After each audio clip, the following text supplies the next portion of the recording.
So I wanted to just comment on one thing from yesterday from the Shepherds Conference here. Phil Johnson spoke, and he was talking about the problem in a lot of churches where preachers use different gimmicks.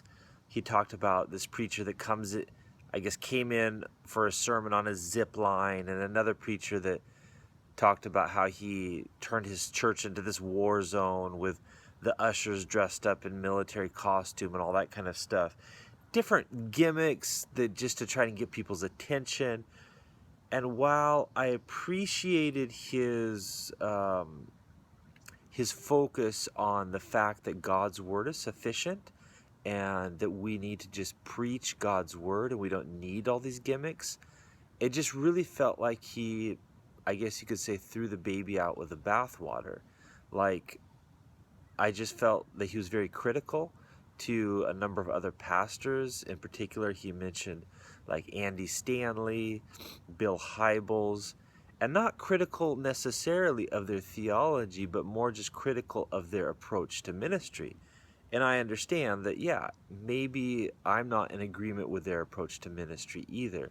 But I hesitate of just criticizing their approach when it's not really much of a core theological issue, in my opinion.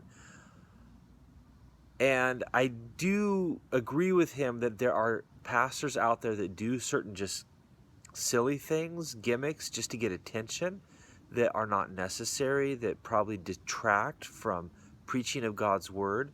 But on the other hand, it felt like he was saying that you shouldn't use any kind of object lessons or anything like that. And I think that those things can be very valuable.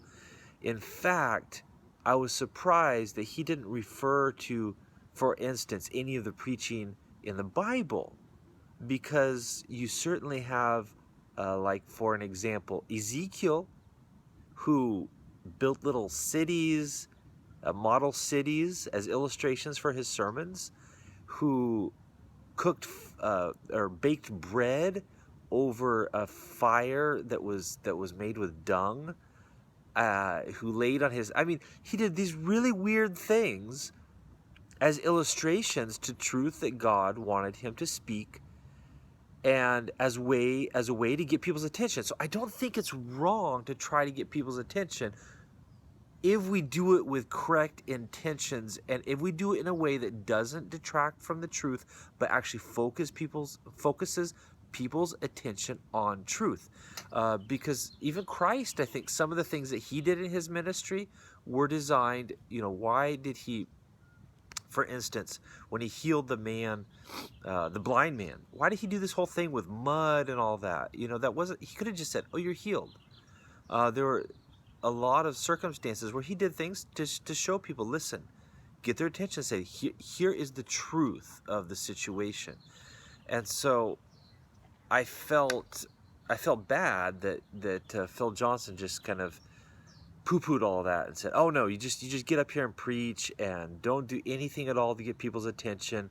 Don't use any of these like object lessons. No, I think those can be very valuable, but they have to be done with the right motives and with a careful attention to make sure that those object lessons are not just attention grabbing for myself as the preacher because I want attention, but because I want people to turn their attention to God and his word.